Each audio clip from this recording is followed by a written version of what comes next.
and welcome to all the role-playing game players, game masters, designers, and fans out there.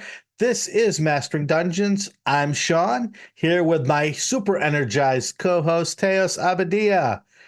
Happy almost Labor Day, but happy return from PAX, Teos. Yes, I am a weird mix of energized by everything that happened at PAX and exhausted by how much energy it took to run everything there, plus my work week. I believe it. So good PAX. It was an amazing PAX on a number of levels. I got to see the AC Inc. game. That was really fun. There were some very, very hilarious things like Omen Drawn escaping the dad-like duties of his business franchise by going to the bathroom and hiding there for an hour. And then Perkins sent him messages. So he's like getting the messages while he's on the potty. And then he casts Create Water, washes his hands, and looks at the crowd and says, "'Cause I'm not an animal." It's just the kind of dad humor I'm here for. That's what we love about AC Inc. Yep. And let me just say the PAX, I mean, I don't know that I can share the full numbers of how many people came, but it was twice as big as last year. It was, and then some. It was unbelievable. We had 2 fire marshal type incidents where everybody was working together to like solve how do we handle the massive amount of people who are trying to run in and go straight for the D&D area. It was a sea of people and just shocking. And anybody out there listening, if you were one of the folks who came by and said hi and thanked us for the show, thank you again. If you admined, thank you. If you DM'd, thank you. If you played, thank you. It was so cool to see great people. We had Robert Pasley from our Patreon. Oh, he was there. Yeah. What an incredible guy. He's running. And then he's like, "You want me to run some more?" And then he want me to keep running. And then he says, I have dinner with my wife. I should really go.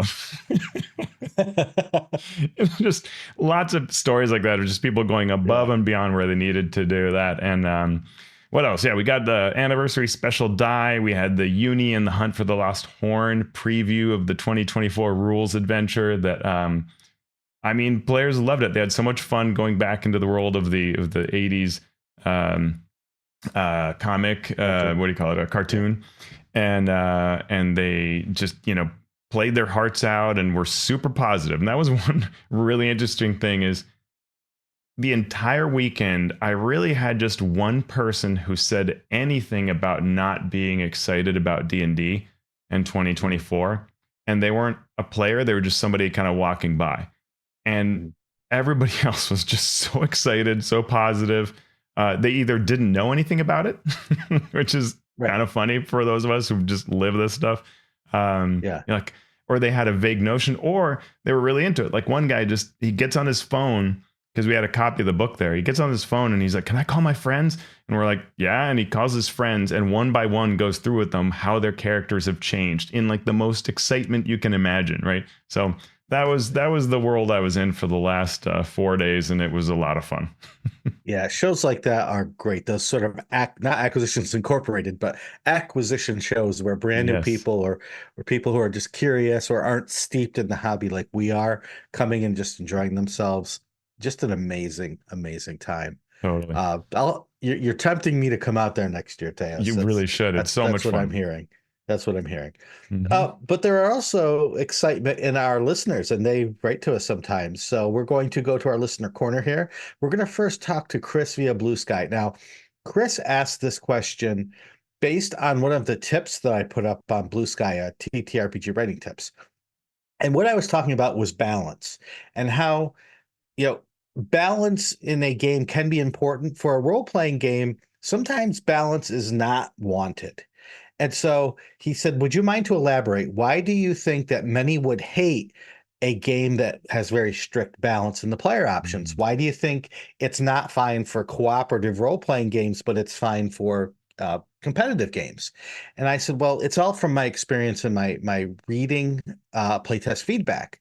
A big criticism we see of rules is that, well, this is too much like the bard, or yeah, this is stepping on what the rogue is supposed to do. And 4E absolutely got criticized because the classes did not feel different enough, right? The fighter and the wizard both did damage and then imposed the condition, and the flavor was different, but the outcome was the same, and people didn't like that. Mhm. So, and in that case, a game that was incredibly well balanced got criticized because of it, not praised.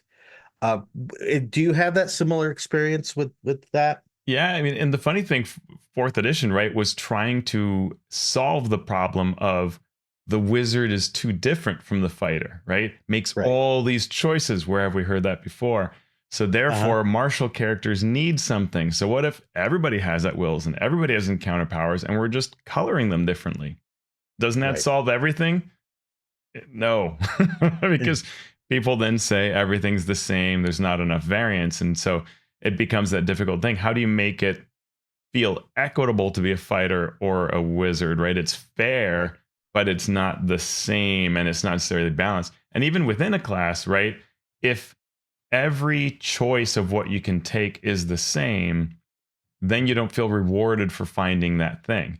And that's a Mhm. thing that video games struggle with and role playing Right. games struggle with. How do you reward the person for finding that thing if there is no thing? So there has to be a thing. And that Yeah. causes all of this hullabaloo of look how I found this thing and this loop and whatever, right? I mean, Right. Magic And the so Gathering thrives off of it, right? exactly. So Chris came back with a really good question. And Chris said, your answer seems to imply that people hate things feeling sameish, but not balance per se. Mm.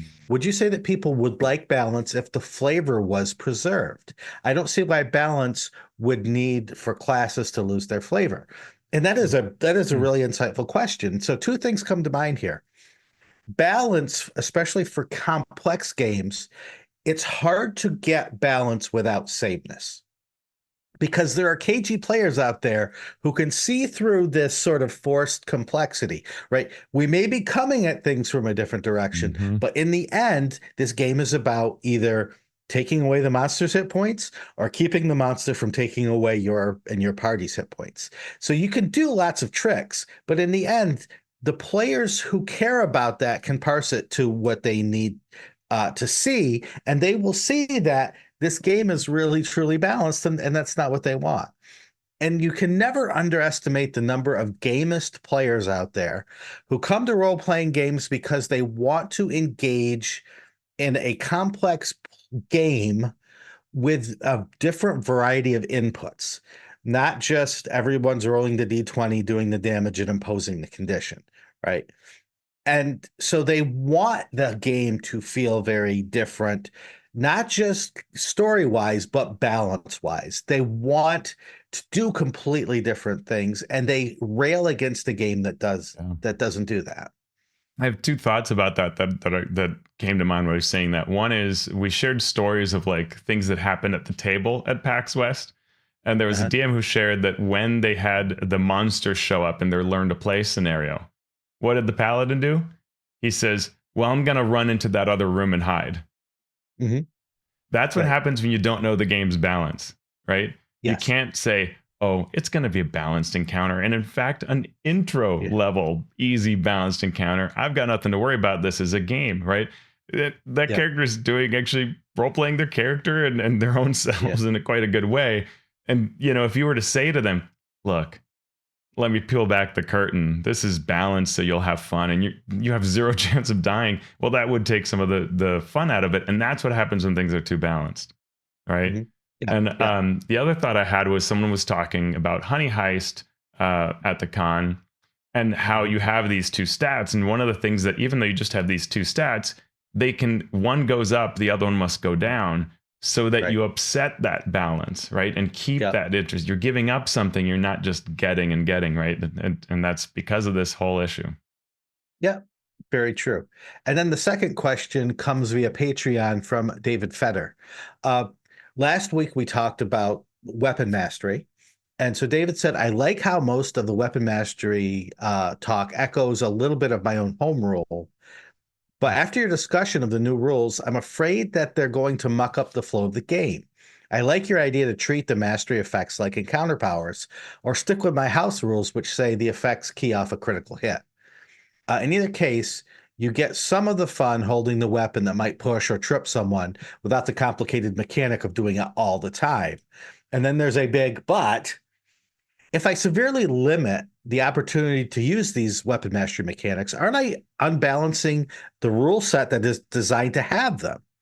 Is there some other bonus that you might grant, like a +1 to hit or damage or something, for weapon master classes that feels like the right amount of compensation to keep power levels as designed without the tactical complexity and power gaming shenanigans?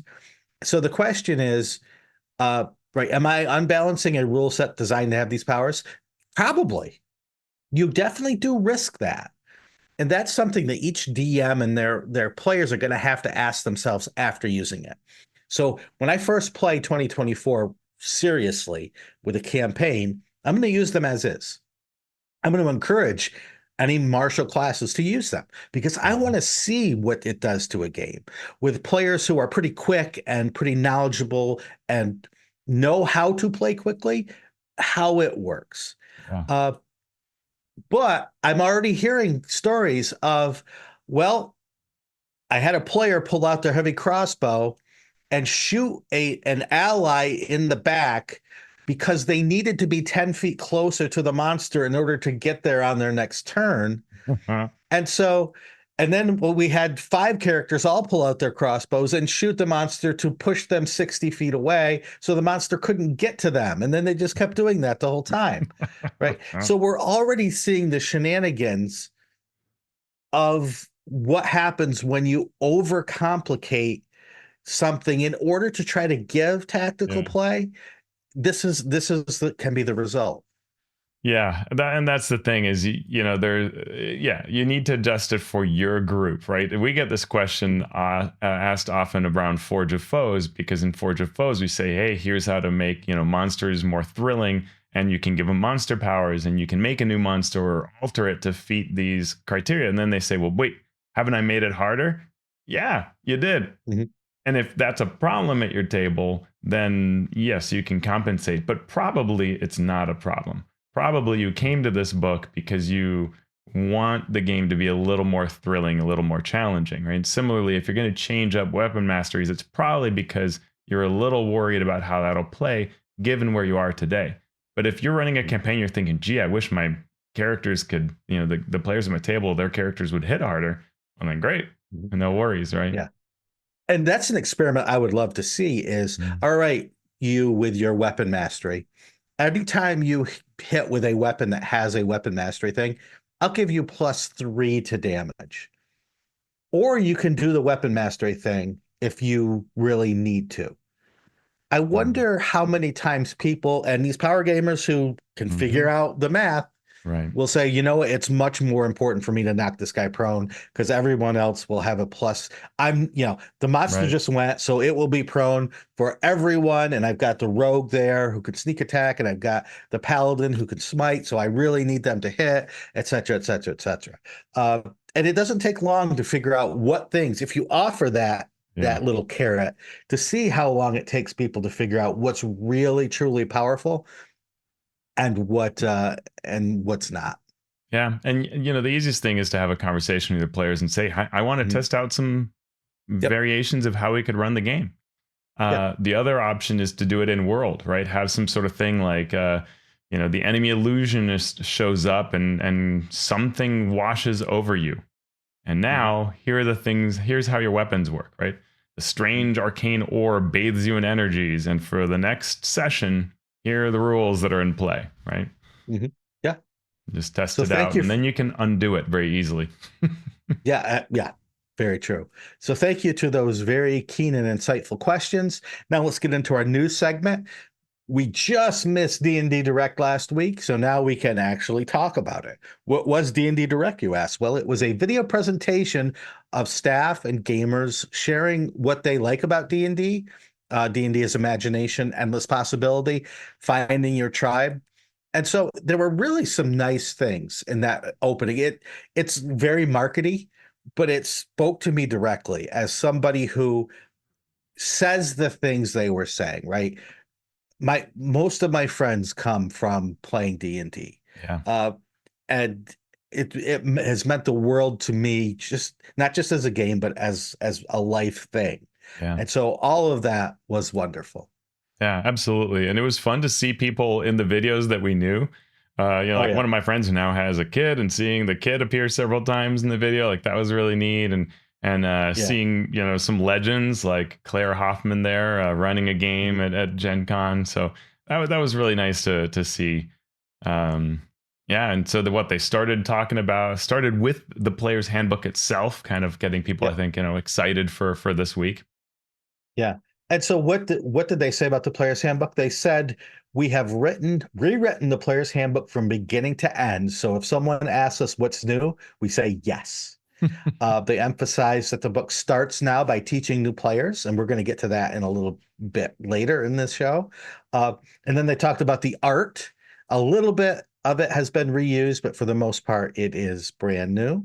Mhm. What did they cover about the DMG? So it was a brief discussion of it being chock full of advice, and they showed various pages, and it was a lot of fun for me to pause and look and read. And those pages Mhm. were great. And I spoke to a couple of staff who I, trust for how they say things in an even keel manner. That were just talking about this is the coolest DMG. One of them said the coolest DMG since the 4E, which I thought was hilarious, but I know what they meant, which is 4E's DMG was so good that to attain that level is difficult, right? And they said, this is at that level of that fourth edition Dungeon Master's Guide, just full of useful advice. And in fact, all the pages I looked at, like chapter 1 intro in the basics, discuss what a DM does, and we can make out a summary of various things that have changed, including new advice in every chapter, tracking sheets throughout the book that you'll be able to download, encounter building changes, sample adventures and settings, expanded and revised magic items. In the chapter 2 glimpse, it looks like player types are more prominent now, which is one of the things we talked about when we reviewed the 2014 DMG. And for chapter 7 treasure, it showed us treasure themes as being used in the monster manual to help color the types of treasure a particular monster will have. And that's a really neat idea. That is. Then we get to the monster manual where all they really, they give sort of brief hints. I don't even think the monster manual's done yet. But Jeremy does his superlative thing. This is the most monster packed ever. And they show a lot of art and they talk to the artists, I think, more than the designers, talking about we love dragons and, it's sort of an updated art style, let's say. Little more fantastical, uh, which, as we've talked about with tone, is moving a little bit more in the direction of the tone that we've talked about for the Monster Manual and the Dungeon Master's Guide. Yeah, even Asmodeus was smiling, which if you've watched the recent Ack Inc. episodes, you might know why. There you go. Mm. They talked about translations, and that's something that you've been a big advocate of, Teos. So what's the news there? Yeah, it's tough. They say we're still working on translations to Spanish, Italian, French, and German, and I'm like, that's not exciting or positive, other than that you will someday have them. But it wasn't that long ago that they said we're redoing our whole approach to localization so that we can produce books in the other languages immediately everywhere in the world, and that seems to have been abandoned. I know it's hard. So, I mean, even back when they said they would do that, I said, wow, like, good luck with that. That's a very, very difficult thing to do. But they have now stepped back from, like, Japanese isn't on the list, for example, right? And they've left out several languages that 2014 provided, and they're going to be later. And so it feels like that battle has shifted and been lost somewhat. And that's a real shame. I hope that the D&D team will go back to localizations and global emphasis, because I think that's a tremendous growth opportunity if they can figure it out. Mhm. We saw a lot of Jess Lanzillo in this. We've already talked about, her background with magic, and she mentioned, her two loves being magic and D&D and how she gets to bring them together. So she did mention about the importance of game stores and getting the books to them early. She hints at a new store play program discussing the importance of community and how it can stimulate events at game stores, which then leads players to learn the game, become part of the community, more likely to then buy the books and run at home, et cetera, et cetera. She talks about the Lego minifigs. We saw the Dungeon Dudes. Yeah, I that was was happy great. to see them, Yeah, I mean, folks. discussing. Sorry, Yeah. just gonna say the folks who don't know, like this is a great, if someone were to ask me who should we feature that is maybe, known, has some fame to them, but are really great people, great creators, like people you would just want to have in your home campaign. Excellent Mhm. pick with the Dungeon Dudes here. Yep. Yep. So Monty and Kelly got to talk about their love of D&D and what it has meant to them to be able to put their stuff on D&D Beyond. So we also saw that Wizards of the Coast would be partnering with folks to get more content out there on D&D Beyond, including Ghostfire Gaming, Cobalt Press, MCDM, Hit Point Press, The Dungeon Dudes, Griffin Saddlebag, Loot Tavern, and Free League. And we're like, What? Free League? What? They do. Oh, that's right. They do make a 5e product. What They product is do. that, Teos? The Lord of the Rings 5e. And on social media, they didn't say it here, but on social media, they showed pictures of various books from partners, including the Lord of the Rings 5e. So we don't know it's only that. Like they've got Symbaroum 5e, but at least the Lord of the Rings 5e appears like it'll be there, which is kind of neat because, it's also just Lord of the Rings. So that's another opportunity that more fans will come in through that. Mm-hmm. And we've already seen the Lord of the Rings magic set. Mm-hmm. So it's not surprising, but it's also surprising Yeah. to see that, especially with the history of the Lord of the Rings and the Tolkien Yes. estate Hobbits and and. and Mhm. TSR slash D&D. So all that good stuff. And then we get into the future releases. We already knew some of this. The Dungeon Master's Guide we'll be seeing in November 12th. The Monster Manual in February, hopefully February 18th of 2025. And then they get into the things that we weren't quite sure about, including a dragon anthology in the summer of 2025, which will be an adventure anthology of 10 short adventures, all featuring dragons. Wait for it, in dungeons. Boom. Mhm.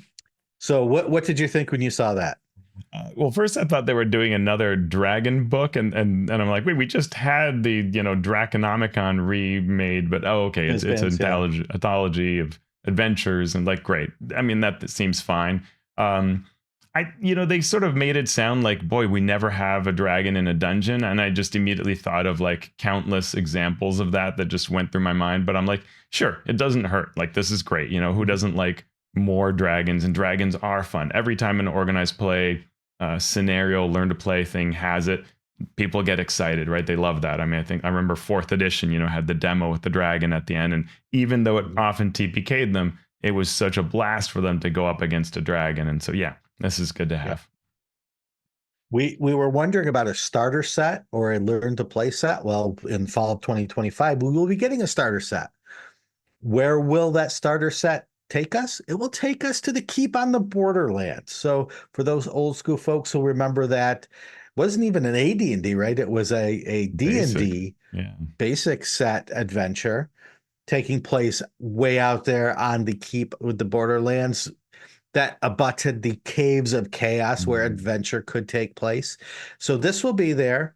It's going to be an expanded or revised version of that with sort of three different sections.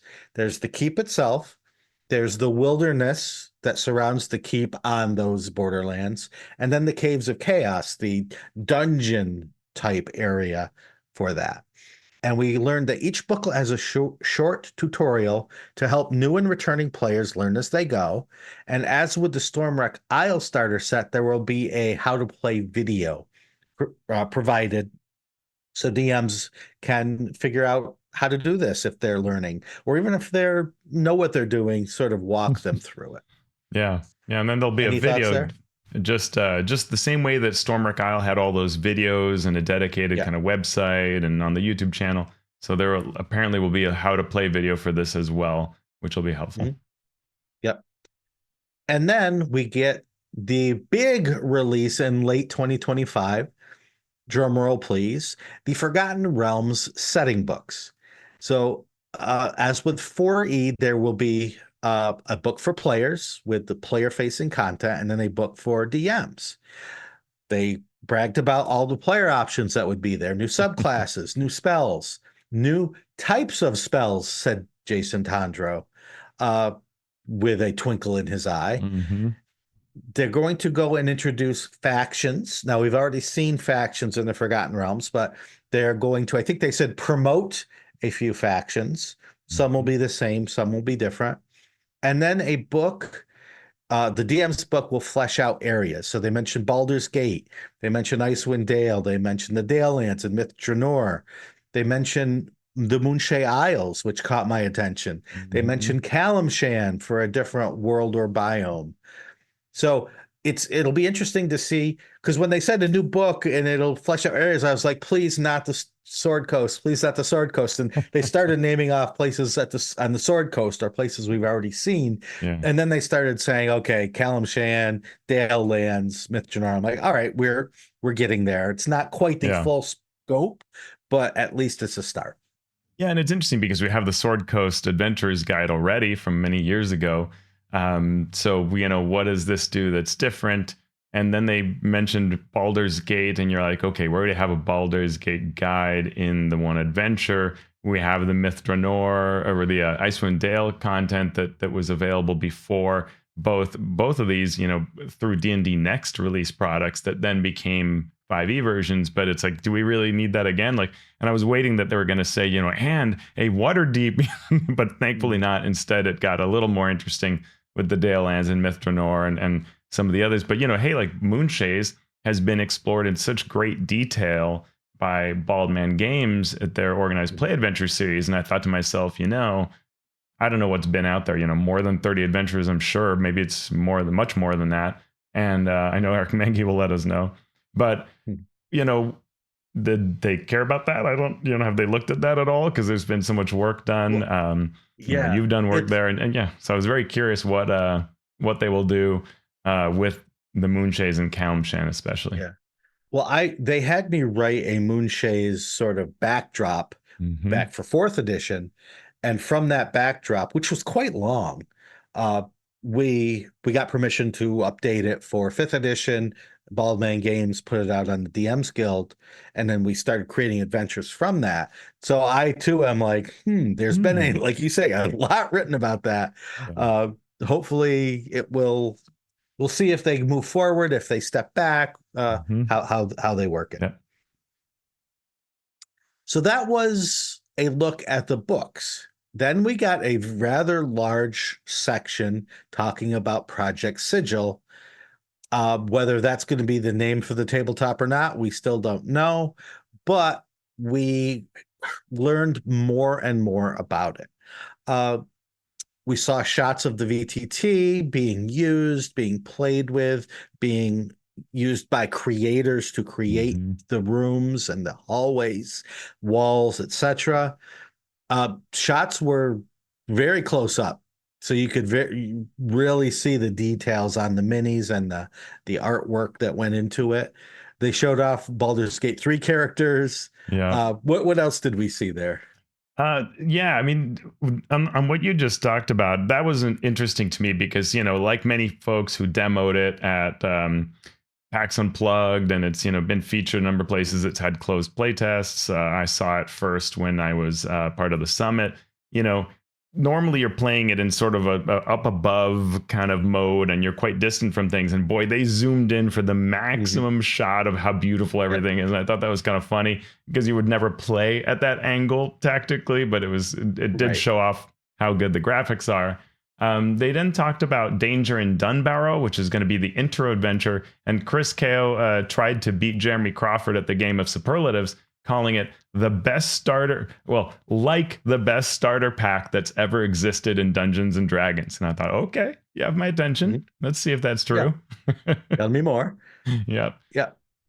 And we hear that characters from D&D Beyond can be brought in with all their abilities, equipment, spells, which was a question that hadn't quite been directly answered yet. Yeah. And they're also going to have 2D tokens to fill in, your needs. And you can also add your own art for those tokens. They did use the term That's a clever thought because, and they showed examples of them, right? You can just take any image and, so if you're playing someone else's adventure or something like that, you can take that image, upload it, boop, there's your token of whatever that creature is that doesn't exist in some other form. So it's neat. Yep. They used the term modules, and then they had to clarify.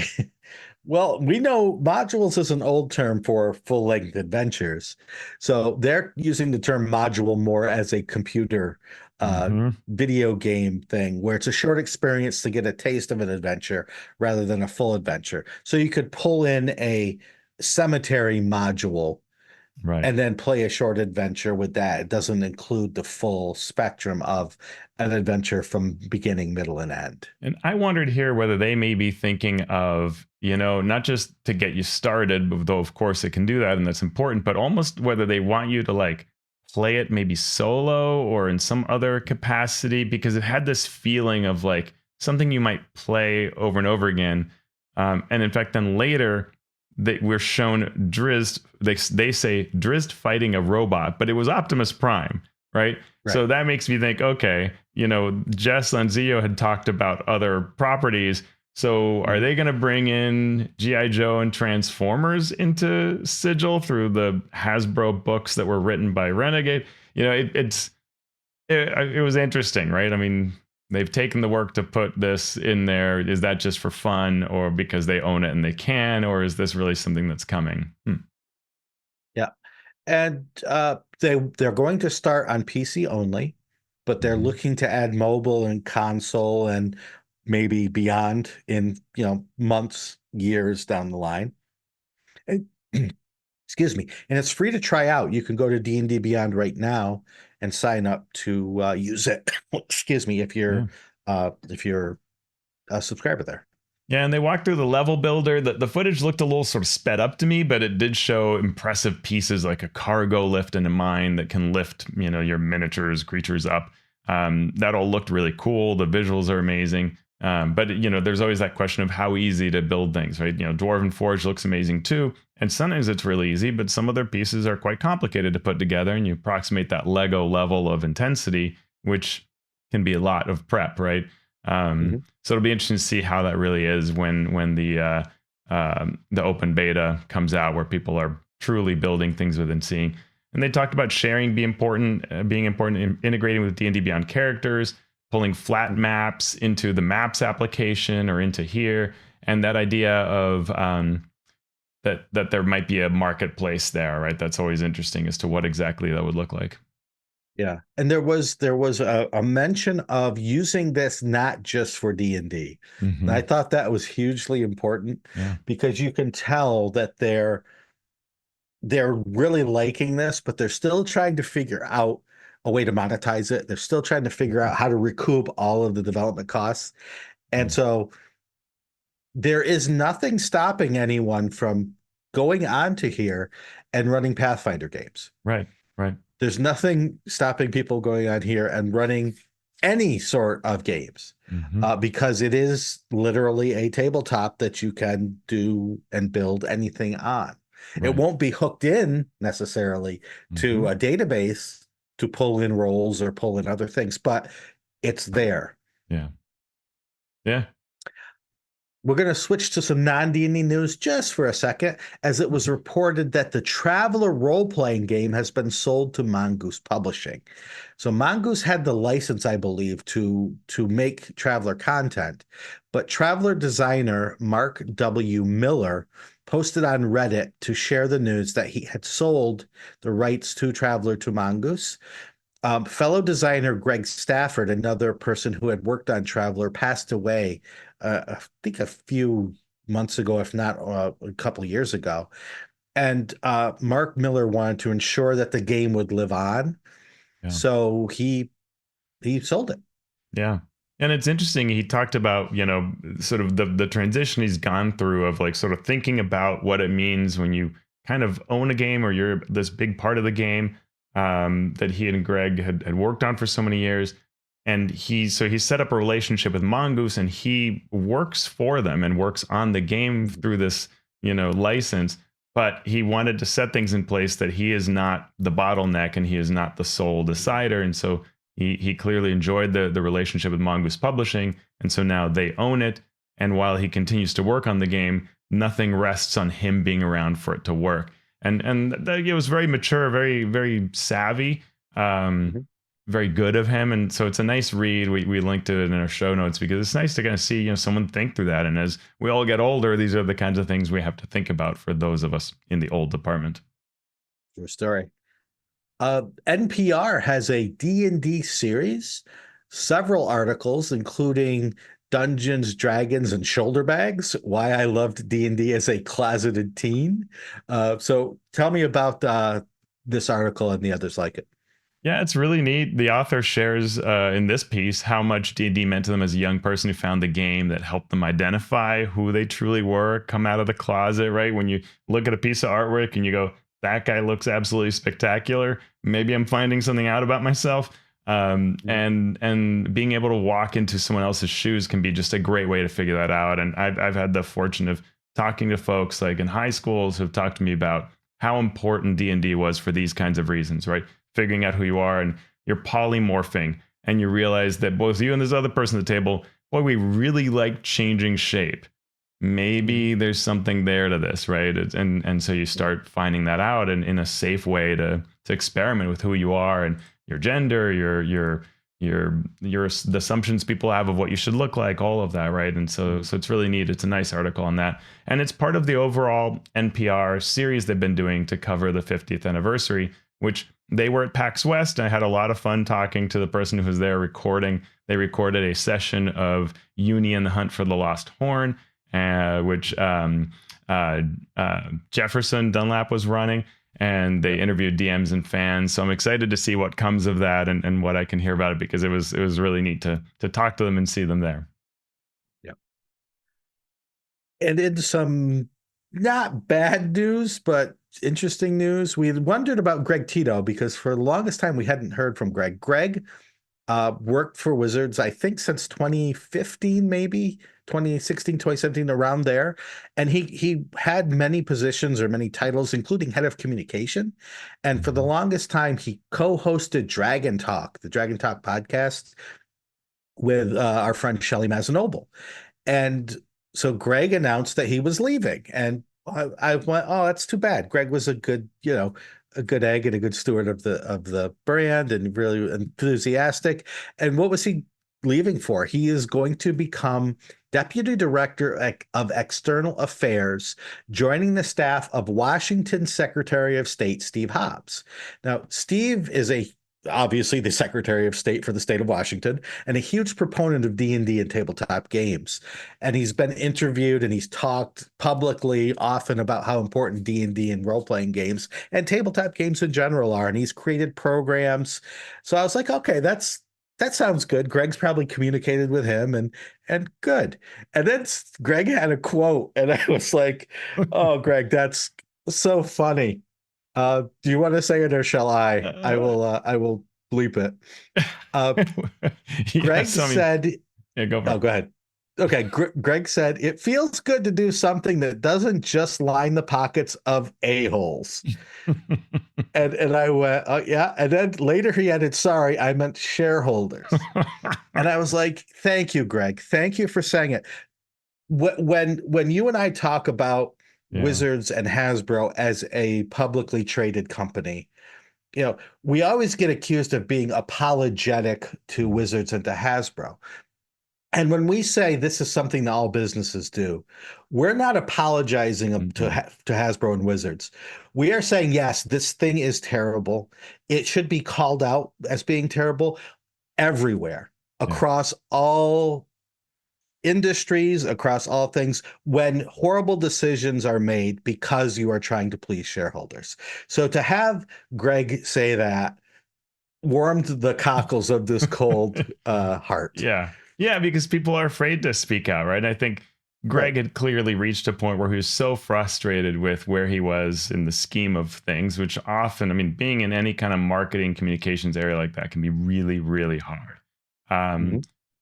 But I, and so I'm really glad for him, right? As someone who's talked to Greg a number of times in the past, like I'm really glad to see him go to somewhere else. It's a really huge shame that it can't be within Wizards because that's where you'd like. But one of the things that was fun, we try to go behind to the sources whenever we can. Well, I hold here the seal of the Secretary of State of Washington State because he came by and visited the area while at PAX, and twice, in fact. And one of the times I'd given him one of the anniversary D20s, and he came by and thanked me for it. And then started just chatting with me and a couple of people who were around there about a number of things, including how happy he was to have Greg, and that Greg had reached out saying, I want to make a difference. Like, I want to not be in some situation that feels like you're part of a megacorp, but that I'm paraphrasing, right? This is not a quote. But a place where I'm contributing and I'm making a difference. And so I want to be part of, this sector now and work with the government and try to make lives better. And so that had meant a lot to Steve Hobbs to hear that. He also shared with me a number of funny things. I won't repeat all the words, but he definitely has a strong preference for, let's say, healthy YouTube content rather than alarmist content. And he shared that with us in a way that brought tears to my eyes. And also an appreciation for him. And just, it's clearly, he's a big fan. He loves playing. He loves running games. So it was really cool to have him there. And I think that, it looks like Greg's in good hands, right? And in a good place. So happy for him for that. I did talk to a couple of staff members of, hey, what do you think about Greg having left? And the general tenor was sometimes people are in a rough spot and it's not working out, right? That was kind of the feeling they had, right? They didn't say to me, yeah, we all feel horrible, right? What they said was, yeah, and it's rough when one of us is in a spot that just is butting heads and it's not working. And so we're really glad that, while we're sad to see him go, glad that he's in a place where he wants to be, right? Well, on behalf of myself, Greg, if you hear this, thank you for all the work you've put in, and Godspeed in doing what you can in service to the government there. Yeah, absolutely. Yep. And thanks for making us laugh on the social medias with that very true mention. Absolutely. So now that we sit here, we're recording a day late, and so then we can report that the D&D 2024 Player's Handbook is now out at local gaming stores officially. D&D Beyond pre-orders should be going out officially. Mm-hmm. You should be able to, if you are a subscriber to D&D Beyond, access your 2024 Player's Handbook there. I know I did. Yep. You have to be a master tier subscriber, but in a week you'll get it if you're hero tier under their new kind of way of encouraging you to pay a little more monthly. Yep.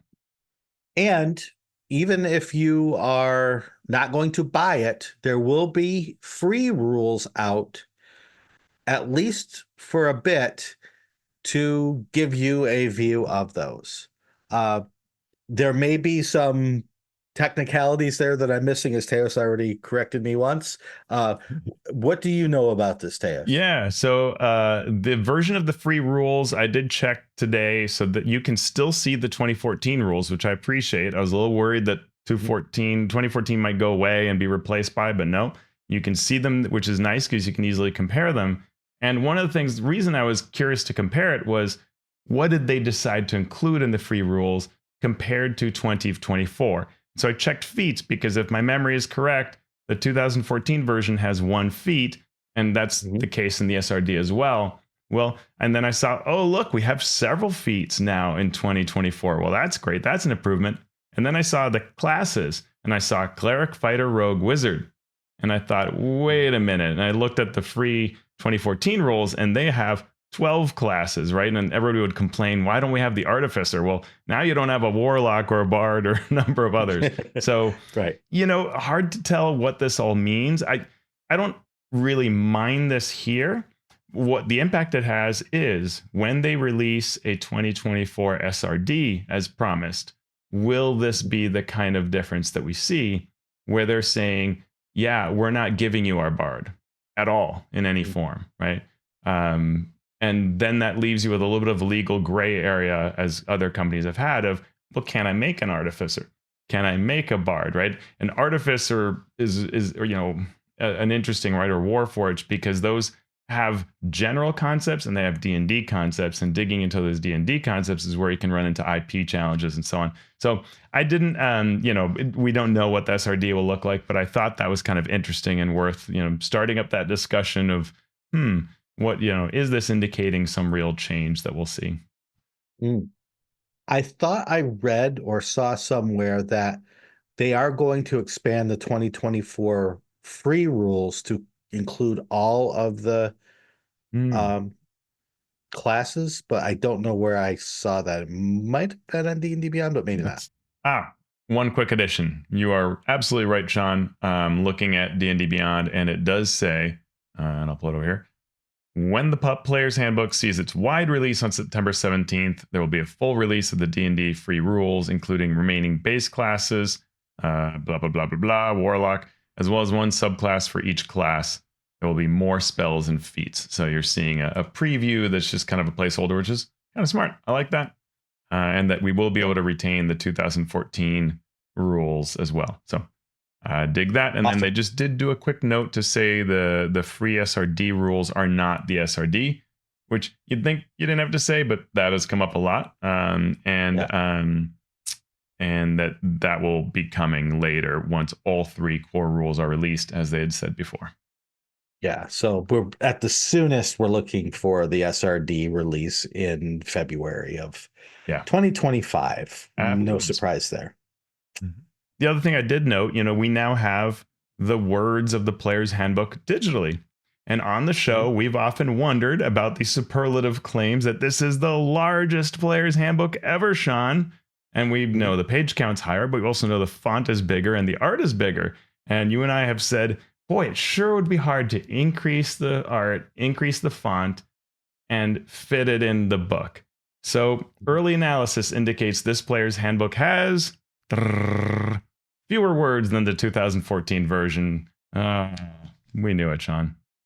What can I say? Well, you know how I love art, and no, you do not.